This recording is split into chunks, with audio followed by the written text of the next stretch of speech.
So I've been seeing a lot of things talking of the people making commentary.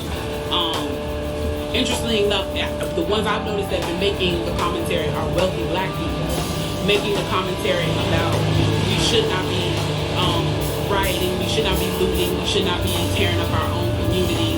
And then there's been an argument of the other side of we should be hitting them in the pocket. We should be focusing on the blackout days where we don't spend money. But you know, I feel like we should do both. And I feel like I support both. And I'll tell you why I support both.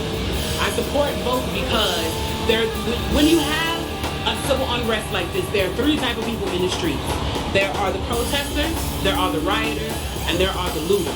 The protesters are there because they actually care about what is happening in the community. They want to raise their voices, and they're there strictly to protest. You have the rioters who are angry, who are anarchists, who really just want to fuck shit up, and that's what they're going to do regardless. And then you have the looters. And the looters almost exclusively are just there to do that, to loot. Now, people are like, well, what did you gain? Well, what did you get from looting? I think that as long as we're focusing on the what, we're not focusing on the why. And that's my issue with that. As long as we're focusing on what they're doing, we're not focusing on why they're doing. And some people are like, well, those aren't people who are legitimately angry about what's happening. Those are people who just want to get stuff. Okay, well then, let's go with that. Let's say that's what it is. Let's ask ourselves why in this country in 2020, the financial gap between poor blacks and the rest of the world is at such a distance that people feel like their only hope and only opportunity to get some of the things that we flaunt and flash in front of them all the time is to walk through a broken glass window and get it. That they are so hopeless that getting that necklace, getting that TV, getting that change, getting that bed, getting that phone, whatever it is they're going to get, is that in that moment when the riots happen and if they present an opportunity of looting, that's their only opportunity to get it. We need to be questioning that why. Why are people that poor? Why are people that broke?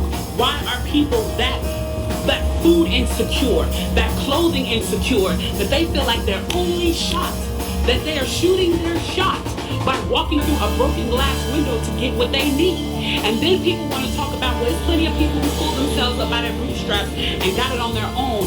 Why can't they do that? Let me explain to you something about economics in America. And I'm so glad that as a child, I got an opportunity to spend time at Push where they taught me this, is that we must never forget that economics was the reason that black people were brought to this country.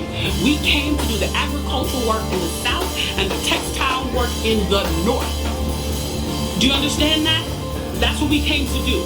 We came to do the agricultural work in the South and the textile work in the North. Now, if I right now decided that I wanted to play Monopoly with you, and for 400 rounds of playing Monopoly, I didn't allow you to have any money, I didn't allow you to have anything on the board, I didn't allow for you to have anything.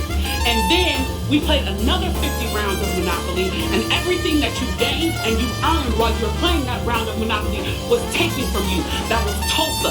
That was Rosewood. Those are places where we built black economic wealth, where we were self-sufficient, where we owned our stores, where we owned our property, and they burned them to the ground. So that's 450 years.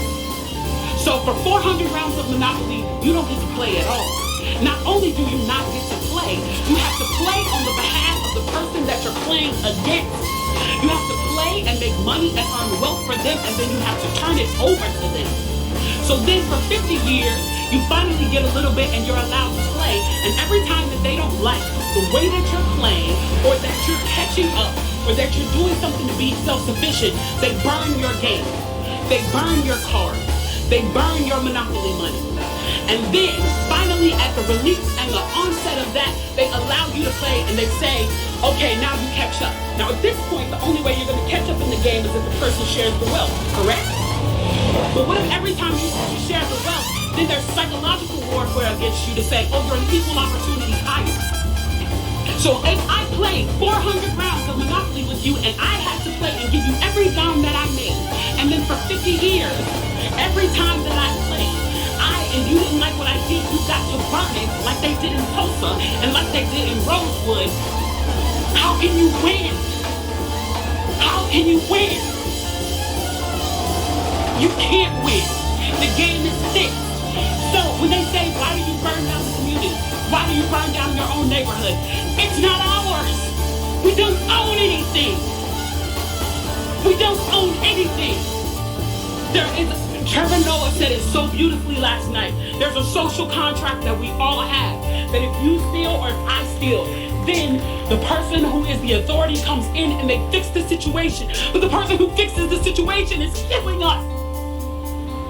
So the social contract is broken.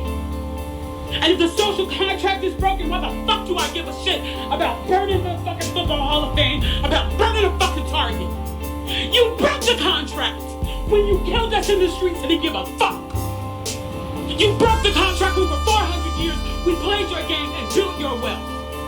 You broke the contract when we built our wealth again on our own, by our bootstraps in Tulsa, and you dropped bombs on us. When we built it in Rosewood and you came in and you slaughtered us. You broke the contract, so fuck your Target. Fuck your Hall of Fame. As far as I'm concerned, they can burn this bitch to the ground. And it still wouldn't be enough. And they are lucky that what black people are looking for is equality and not revenge.